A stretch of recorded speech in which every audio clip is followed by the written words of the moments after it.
बहुत समय पहले की बात है। धनपुर नाम के गांव में मीरा अपने पति रामप्रसाद, दो बच्चे रिया और मोहन के साथ रहती थी। रामप्रसाद और मीरा ने घर वालों के खिलाफ जाकर शादी की थी, तो वो इसीलिए घर से दूर रहते थे। शादी के कुछ साल बाद रामप्रसाद चल बसा। रामप्रसाद के गुजर जाने के बाद मीरा अपने बच्चों को लेकर अपने सास ससुर के घर रहने चली गई, जहाँ पर मीरा के सास ससुर, देवर देवरानी और उनका बेटा महेश रहता था। जैसे ही मीरा अपने बच्चों के साथ ससुराल रहने चली गई, तो सभी ने उसके साथ बुरा बर्ताव शुरू कर दिया था। मीरा को प्रॉपर्टी में हिस्सा ना मिले, इसीलिए सबने मीरा को अपने बच्चों के साथ घर से निकाल दिया। अब मीरा गांव में एक छोटे से घर में रहने लगी। कुछ महीने बीत जाते हैं और अचानक से एक दिन उस गांव में बहुत बारिश होने लगी।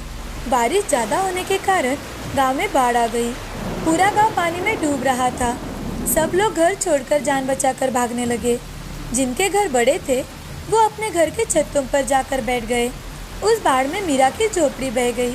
मीरा जैसे तैसे अपने बच्चों को लेकर फिर से अपने ससुराल जाती है कि शायद इस हालत में उसे वहाँ कुछ दिन रहने को मिल जाए, लेकिन मीरा को देखकर वहाँ किसी ने दरवाज़ा नहीं खोला। माँ जी, बाहर बहुत जोरों से बारिश हो रही है। हमारा घर भी बह चुका है। हमें कुछ दिन तक घर में रहने दीजिए ना माँ जी, प्लीज़ माँ जी। तभी अंदर से एक आवाज़ आती है, अरे ओ मीरा की बच्ची, निकल जा यहाँ से। हमें तुम्हारी कोई ज़रूरत नहीं है। यहाँ दरवाज़ा मत खटखटा। पहले तो मेरे बेटे को खा गई, अब हमें भी खाना है क्या? कल मुही कही की, चल निकल यहाँ से।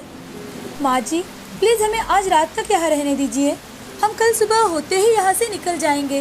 पूरे गांव में सब तरफ पानी भरा है, इसीलिए आप मुझे और मेरे बच्चों को यहाँ रहने दीजिए, प्लीज़ माँ जी। बिल्कुल नहीं, तुम हमारे घर में नहीं आ सकती। घर में घुसकर चोरी कर ली तो? चलो निकलो यहाँ से, चोर कही की। माँ जी हम चोरी क्यों करेंगे? ठीक है मुझे नहीं, लेकिन आपके पोता पोती को तो यहाँ रहने दो। मीरा के ऐसे कहते ही अंदर से ससुर जी, ए मीरा की बच्ची, ज्यादा होशियार मत बन। चल निकल जा यहाँ से अपने बच्चों को लेकर। हमारा तुमसे कोई नाता नहीं है। अगर नहीं गई तो हमें तुम्हें धक्के देकर यहाँ से निकालना होगा। हमें हमारे साथ कोई बुरी याद नहीं चाहिए, समझी? मीरा बहुत रोई, गिड़गिड़ाई, लेकिन उसके ससुराल वालों को ना उसकी ना ही उसके बच्चों की कोई कदर थी। तभी मीरा की छोटी बच्ची मीरा से, माँ अब हम क्या करेंगे, कहाँ रहेंगे? गांव में सब तरफ पानी है बेटा, और रामू काका दूसरे गांव से आज ही लौटे हैं। तो मैंने उनकी बात सुनी थी कि दूसरे किसी भी गांव में लोगों को आने नहीं दे रहे। अब हमारे पास पहाड़ी पर जाने के सिवाय कोई रास्ता नहीं है। माँ अगर हम किसी गांव के बाहर एक पेड़ के नीचे रास्ते पर रहे तो? नहीं बेटा, गांव के लोग हमें वहाँ रहने नहीं देंगे, और वहाँ भी तो बाढ़ का पानी आ सकता है। हमें लोगों की नज़रों से दूर पहाड़ी पर ही जाना होगा। हमारे नसीब में भगवान ने जो लिखा है वो होकर ही रहेगा। मीरा अपने बच्चों को लेकर पहाड़ी पर चली जाती है। पहाड़ी पर जाते ही मीरा देखती है कि पहाड़ी पर बहुत सारे बांस के पेड़ हैं और बहुत सारे फल के भी पेड़ हैं। तभी रिया मीरा से, माँ यहाँ कितना अच्छा लग रहा है, और देखो खाने के लिए बहुत सारे फल भी है। अब हम यहाँ आराम से रह सकते हैं और पेट भर के फल खा सकते हैं। हाँ माँ, और यहाँ पर बाढ़ का पानी भी नहीं आ सकता। यहाँ पर अच्छी ठंडी हवा है और फल भी है। गांव में तो फल मिलते ही नहीं। अच्छा हुआ गांव में बाढ़ का पानी आ गया, इस कारण हम इतनी अच्छी जगह पर तो आ पाए। बच्चों, बाढ़ आना अच्छी बात नहीं है। बाढ़ के कारण जान और माल दोनों का नुकसान होता है। हम जंगल या पहाड़ी पर कहीं भी रह सकते हैं, लेकिन हमें यहाँ एक झोपड़ी बनानी पड़ेगी, नहीं तो जंगली जानवर हमें ही खा जाएंगे। मीरा बच्चों के साथ बात कर रही थी, तभी वहाँ पर उनके सामने एक घायल खरगोश आता है। मीरा उस खरगोश को देखकर उसे अपने हाथों से उठाती है और उस पर कुछ औषधि वनस्पतियों से लेप लगाकर उसे छोड़ देती है। तभी रिया, माँ इस खरगोश को तो आपने औषधि लगा दी, लेकिन हम झोपड़ी कैसे बनाएंगे?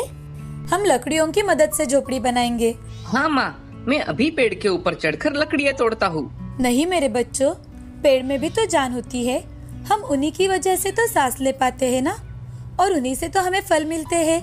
हमें उन्हें काटना या तोड़ना नहीं चाहिए। तो फिर माँ हम झोपड़ी कैसे बनाएंगे?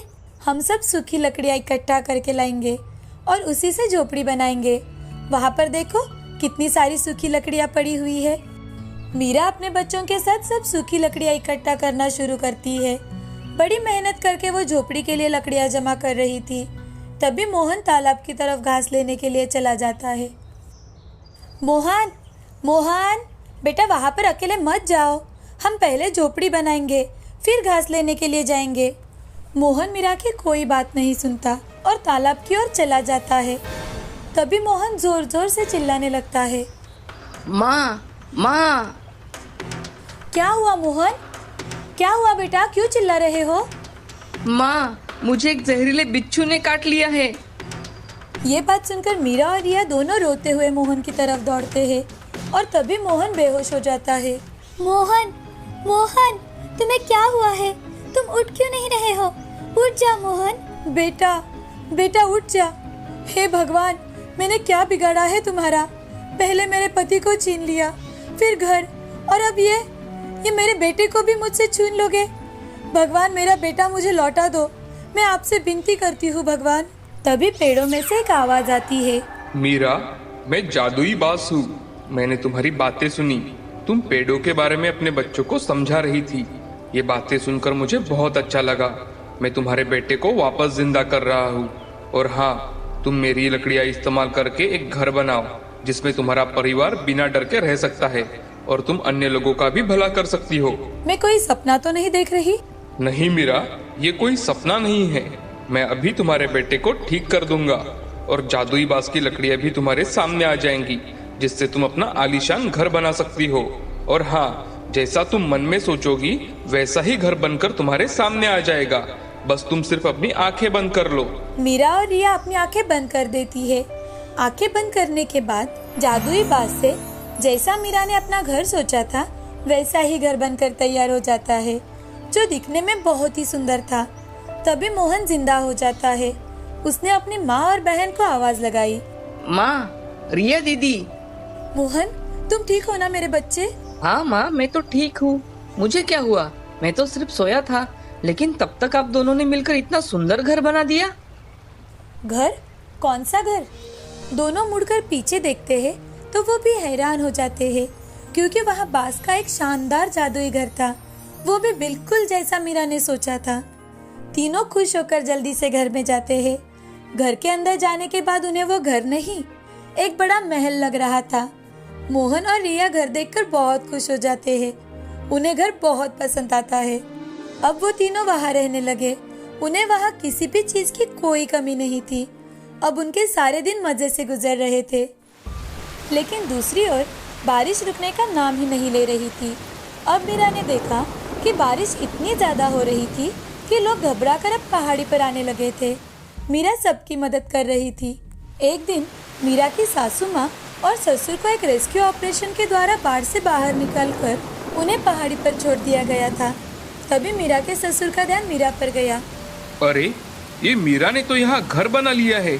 अगर हम दोनों मीरा के घर में रहे तो हम दोनों सेफ रहेंगे। मीरा के सास ससुर भागते हुए मीरा के पास पहुँच जाते हैं और मीरा से, मीरा, मुझे माफ कर दो, हम दोनों को बचा लो, हमें तुम्हारे घर में ले लो मीरा। तभी मोहन मीरा के पास आकर मीरा से कहता है, नहीं माँ, हम इन्हें हमारे घर में बिल्कुल नहीं लेंगे।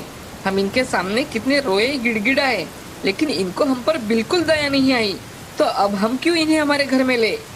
बेटे, ऐसे नहीं बोलते। माँ जी, पिताजी, मोहन अभी छोटा है, कुछ भी बोल देता है, आप उसकी बातों पर ध्यान मत दीजिए। आइए, आप अंदर आ जाइए। मीरा के सास ससुर ने जैसे ही बांस के जादुई घर में पैर रखने की कोशिश की तो जादुई बांस के घर ने उनको पहाड़ी से नीचे जाने वाली बाढ़ में बाहर फेंक दिया। मीरा के सास ससुर उस बाढ़ में बह गए। अब 1-2 दिन में ही बारिश कम हो गई थी। मीरा ने और उसके बच्चों ने पहाड़ी पर आए लोगों की और जानवरों की मदद की। अब कुछ लोगों ने मीरा के साथ पहाड़ी पर ही रहने की ठान ली। सभी लोग मिलजुल कर पहाड़ी पर जादुई बांस के घर में खुशी खुशी रहने लगे। इस कहानी से हमें ये सीख मिलती है कि हमें सबकी मदद करनी चाहिए और सबको एक साथ मिलजुल कर रहना चाहिए। मुंबई शहर में मंजुला अपने पति मनीष और दोनों बेटे सोहम और रोहन के साथ रहती थी। एक बार अचानक मंजुला का एक्सीडेंट हो जाता है और उसके पैर को चोट लग जाती है और चोट इतनी गहरी थी कि डॉक्टर ने तुरंत ही मंजुला के पैर का ऑपरेशन करने के लिए कहा था। मनीष के माता पिता कुछ साल पहले ही गुजर चुके थे, तो ओम और सीमा के अलावा मनीष का कोई नहीं था। इस कारण मंजुला के पति मनीष ने उसकी देखभाल करने के लिए गांव से अपने बड़ी भाभी सीमा को बुलाने का निर्णय लिया। हेलो। मनीष का भाई ओम वो फोन उठाता है। हेलो भैया, मैं मनीष बोल रहा हूँ। मंजुला का एक्सीडेंट हुआ है और मंजुला के पैर को बहुत चोट आई है, इसलिए डॉक्टर ने उसका ऑपरेशन करने के लिए कहा है।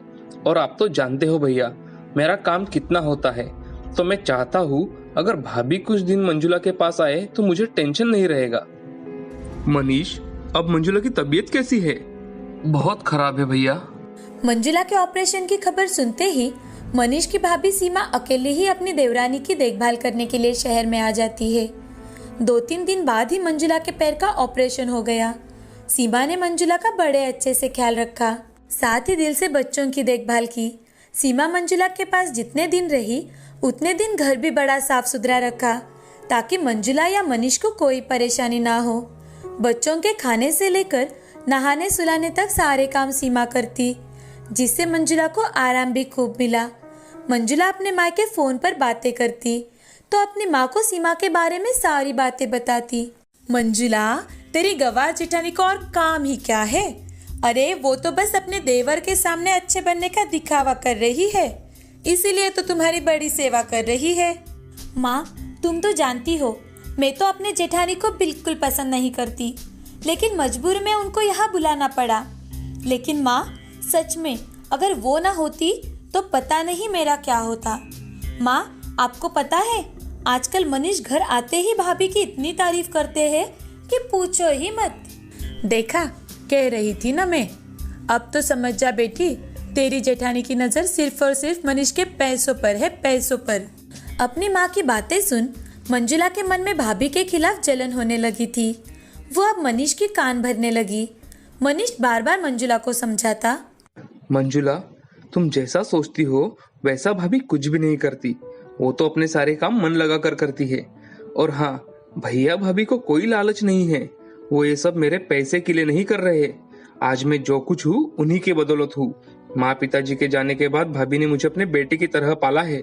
घर के हालत इतने अच्छे नहीं थे, लेकिन फिर भी भाभी के जिद के कारण मुझे भैया भाभी ने शहर में इंजीनियरिंग की पढ़ाई करने के लिए भेज दिया था। मनीष की पढ़ाई के लिए सीमा को अपने गहने भी बेचने पड़े थे। जब सीमा छोटी थी तभी उनके माता पिता का देहांत हो चुका था, तो उनके मामा जी ने ही उनकी परवरिश की थी, उन्हें पाला पोसा, उनकी शादी करवाई।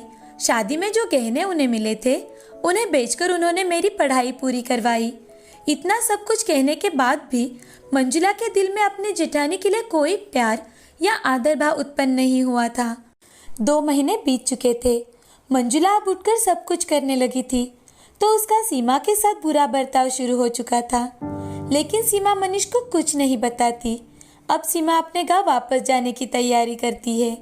मनीष, मुझे यहाँ आए बहुत दिन बीत चुके हैं। अब मैं घर वापस जाना चाहती हूँ। वहाँ पर बच्चे भी मेरी राह देख रहे हैं, तो मेरा टिकट करवा देना। भाभी, आप कुछ दिन और रुकती तो बहुत अच्छा लगता। नहीं मनीष, अब नहीं। हम सब फिर वापस मिलने आएंगे। सीमा अपने गांव वापस लौट जाती है। मंजुला को हमेशा से ही मनीष इंजीनियर होने और खुद भी पैसे वाले घर से होने का बड़ा घमंड था। अब मंजुला ने ठीक 8 महीने बाद अपने बेटे के जन्मदिन को खूब धूमधाम से मनाने का प्रोग्राम बना लिया था। अपने सारे दोस्तों, रिश्तेदारों को मंजुला ने निमंत्रण भेजा, लेकिन अपने जेठानी को जानबूझकर निमंत्रण नहीं भेजा। लेकिन फिर भी जन्मदिन के ठीक 1 दिन पहले ही जेठानी सहपरिवार मंजुला के घर आ पहुंची। इन लोगों को जन्मदिन पर किसने बुलाया? मैंने तो इनको निमंत्रण ही नहीं दिया था, तो ये यहाँ कैसे आ गए? मंजुला को बहुत गुस्सा आ जाता है। मैंने बुलाया है, मैंने टिकट निकालकर उन्हें यहाँ बुलाया है। बहुत आग्रह करने के बाद भैया भाभी आने के लिए तैयार हुए हैं। अगले दिन शाम के समय सारे मेहमान आने लगे और मंजुला के बेटे के लिए तोहफों का ढेर लग चुका था। सीमा ने अपने लाए हुए उपहार मंजुला के कमरे में रख दिए और बाहर चली गई। बाहर जाकर मेहमानों की खातिरदारी करने लगी।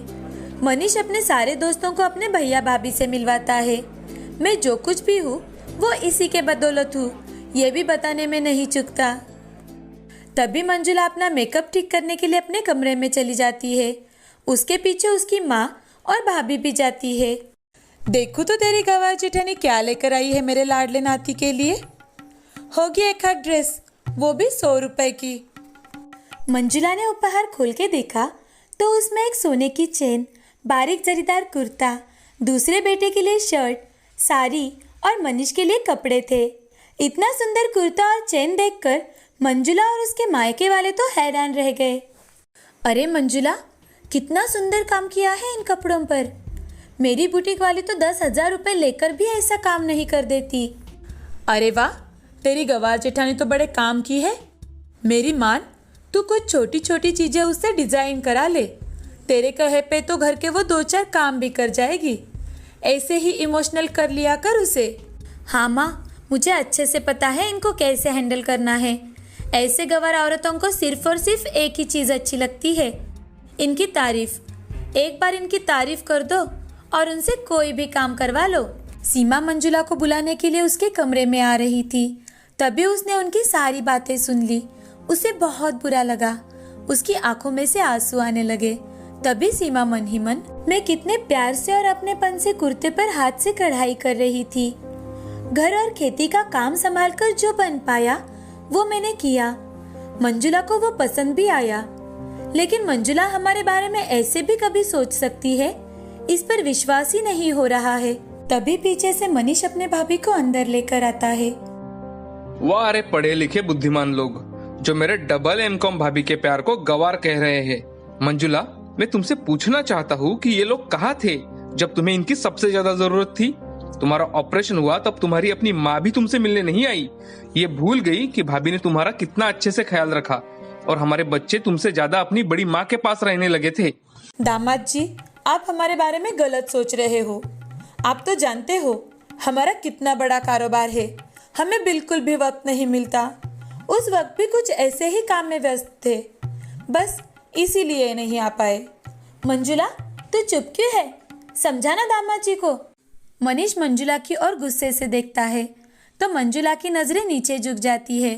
मैं सब समझता हूँ मंजुला, बाहर मेहमान आए हैं, तुम्हारा मेकअप अगर ठीक हो चुका है तो नीचे आ जाना।